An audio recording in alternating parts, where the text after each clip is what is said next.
Halo teman-teman Bahas Saham, kembali lagi dengan channel Bahas Saham. Pada kesempatan kali ini saya akan coba membahas saham perusahaan gas negara atau Pegas, yang dimana pada saat saya membuat video ini, emiten ini mencapai angka sahamnya di angka 1130, dan secara umum emiten ini masih melakukan atau mendapatkan penurunan harga dari periode tahun 2014 di titik tertingginya di 6.000, dan sampai sekarang dia mengalami penurunan harga. Kemarin sebelum-sebelumnya sudah pernah mencapai harga di 2000 ataupun mendekati angka 2000 di tahun 2022, tapi sampai dengan periode sekarang dia kembali menurun. Nah, langsung saja ke pembahasan laporan keuangannya, karena emiten ini sudah mengeluarkan laporan kuartal ketiga. Mari kita bahas. Nah, sampai dengan kuartal ketiga, emiten ini sudah mencatatkan laba bersih sebanyak 3 triliun, atau lebih tepatnya 3,081 triliun. Dari laporan keuangannya di sini dia dinyatakan dalam dolar Amerika Serikat. Langsung saya konversikan ke rupiah. Di sini labanya kepemilikan entitas induk itu sebesar 198 juta dolar. Nah, saya konversikan ke dalam rupiah, dia mencatatkan angka 3,081 triliun. Ini bisa dikatakan estimasi angka apabila dirupiahkan, teman-teman, karena ada perubahan kurs. Nah, tentunya laba ini menurun 40% dari periode sebelumnya, di mana ini masih merupakan di kuartal ketiga. Kita tidak tahu nanti di kuartal keempat apakah terjadi peningkatan signifikan. Nah, secara umum dari grafik di sini kita lihat labanya itu sampai dengan kuartal ketiga baru mencapai kurang lebih 3/4 dari laba tahun 2021 atau setengah dari laba tahun 2022. Dari sini kita bisa simpulkan kemungkinan besar apabila terjadi peningkatan laba yang standar di tahun atau di akhir kuartal keempat, bisa dikatakan untuk emiten ini labanya tidak akan jauh melebihi laba tahun 2022. Kemudian kita lihat dari sisi laporan keuangannya tadi, sebenarnya di sini terlihat teman-teman investor bahwasanya pendapatan si emiten ini sebenarnya mengalami peningkatan dari periode tahun sebelumnya di kuartal yang sama. Tahun sebelumnya dia mencapai 2,641, di sini dia mencapai 2,690. Jadi bisa disimpulkan dari sisi pendapatannya sebenarnya emiten ini memiliki performa yang bagus. Ya, di mana kita lihat adanya peningkatan, teman-teman. Tapi yang menjadi kekurangannya yaitu di sini beban pokok pendapatannya meningkat juga, dan beban umum administrasinya juga mengalami peningkatan. Oleh karena itu, dia mencatatkan laba operasinya lebih rendah dari periode tahun 2022. Nah, di sini juga terlihat ada hal yang saya perlu digarisbawahi, yaitu di sini ada pembalikan atas sengketa pajak,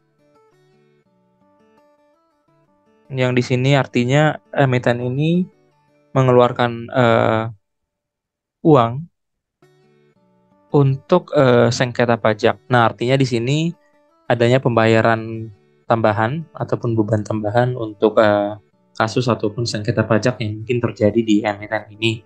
Nah, ini yang menyebabkan pos dari labanya semakin menurun, teman-teman. Kita lanjutkan kemudian untuk sisi ekuitasnya. Ekuitasnya di sini juga ternyata mengalami penurunan dari yang sebelumnya mencapai 41 triliun, di sini menurun menjadi 38 triliun. Nah, di sini terjadi penurunan sebesar 7%. Angka ini menurun drastis, teman-teman, karena sebelumnya dia pernah mencatatkan peningkatan ekuitas hingga mencapai 14%.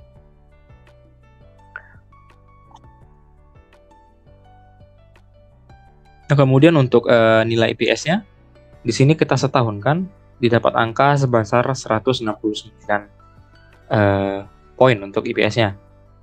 Dari sini terlihat apabila disetahunkan terlihat mengalami penurunan dari tahun 2022 yang mencapai angka 212. Jadi memang secara umum untuk sampai dengan kuartal ketiga di tahun 2023 ini performanya termasuk mengalami penurunan. Bisa dilihat juga dari sisi ROE-nya, di sini terjadi juga penurunan yang dimana sebelumnya mencapai angka 12, ternyata ROE disetahunkan untuk tahun 2023 ini mencapai angka 10. Terlihat jelas adanya memang penurunan performa dari emiten ini. Kita lanjut untuk utangnya. Di sini utangnya tercatatkan 48 triliun. Apabila dilihat di laporan keuangannya, untuk jumlah utangnya ini memang mencapai angka 3 miliar 255 juta dolar. Yang tadi saya konversikan mencapai angka 48 triliun. Nah, angka ini juga apabila kita teliti lebih lanjut menuju angka DR-nya, jumlah utang yang dibandingkan dengan ekuitasnya memang terlihat sudah lebih dari angka 1, yang artinya dengan seluruh ekuitasnya yang di angka 38 triliun tadi tidak akan mampu menutup keseluruhan utangnya, sehingga terlihat di sini nilai DR-nya lebih besar dari angka 1 karena memang nilai utangnya sudah melebihi jumlah ekuitas bersihnya. Ini merupakan menjadi faktor lain sebagai catatan untuk teman-teman apabila ingin membeli emiten.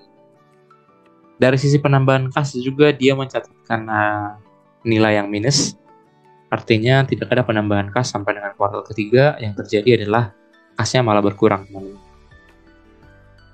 Dibuktikan juga dari kas pada periode akhir kuartal ketiganya itu mencapai angka 15 triliun.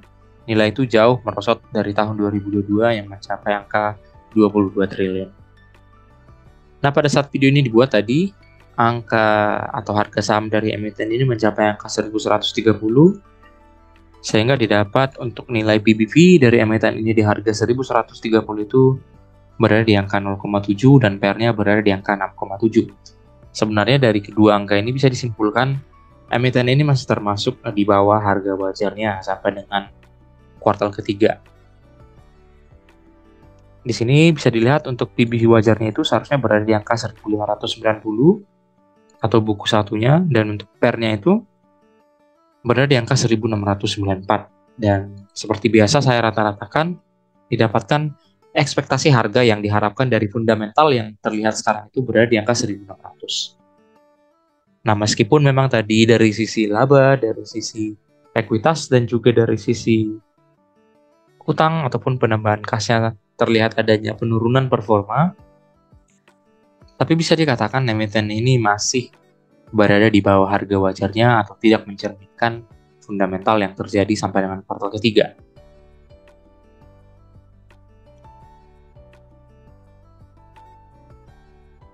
Nah, di sini terlihat nilai MOS-nya apabila kita membeli di harga 1130 itu berada di angka 30%-an, yang artinya risikonya cukup bagus seperti analisis-analisis saya di video sebelumnya.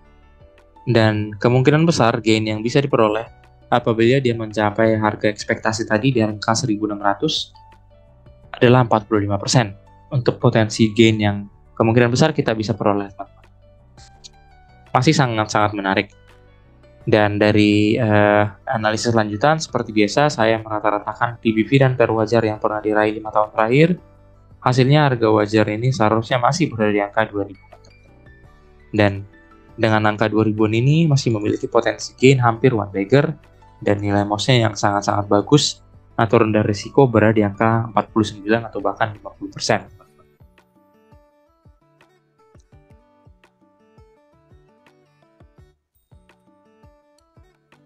Nah, baik dari sisi teknikal saya coba analisis.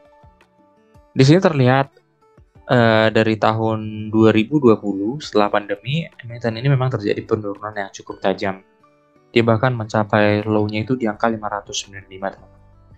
Tapi secara midterm sampai dengan periode sekarang, emiten ini sebenarnya sudah mengalami kenaikan atau periode bullish.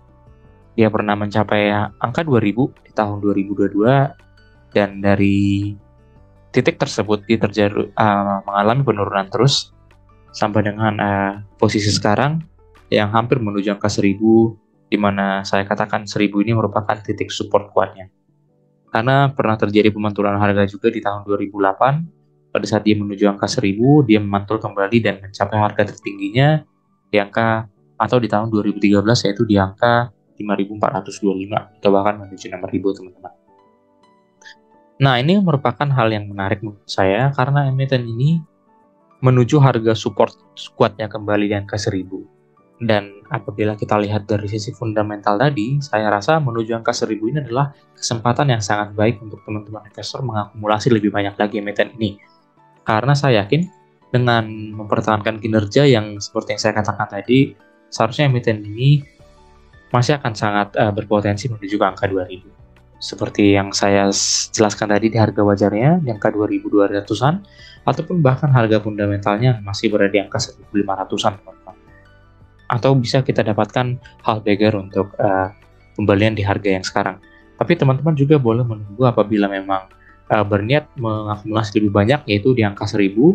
Karena 1000 ini merupakan titik support pointnya, kita bisa melakukan pembelian signifikan di angka 1000 dan menunggu atau invest emiten ini sampai dengan harga 1500 atau bahkan 2000.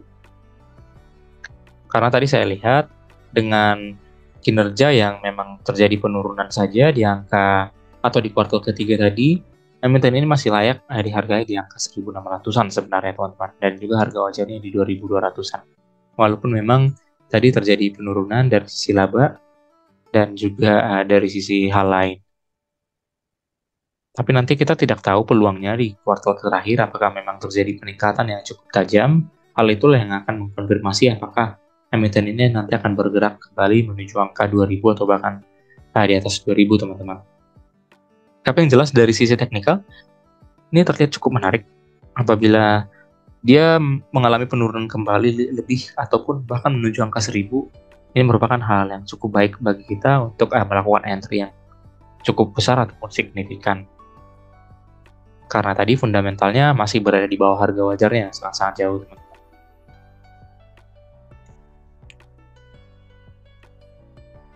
Nah, dari sisi sentimen positifnya, emiten ini 2 tahun terakhir di 2021 dan 2022 itu membagikan dividen ya teman-teman. Jadi itu merupakan hal yang paling utama untuk diperhatikan. Karena emiten ini sudah membagikan dividennya. Nah, apabila kalau kita lihat sekarang di harga 1130, dividen yield-nya itu masih berada di angka 12% teman-teman, dan masih sangat-sangat tinggi.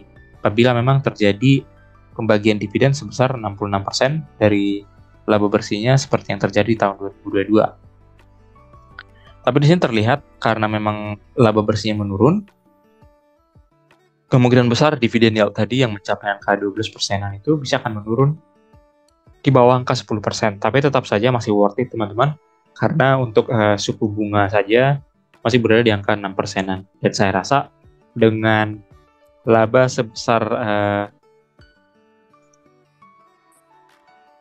3 triliun tadi, tentunya masih akan sangat mungkin apabila dia mempertahankan DPR-nya itu di angka 60% ataupun 50%-an, kemungkinan besar masih berada di bawah angka 10% ataupun masih jauh di atas 6% teman-teman. Dan itu masih sangat worth it untuk perlu dipertimbangkan untuk teman-teman investor bisa menginvestasikan uangnya di emiten ini.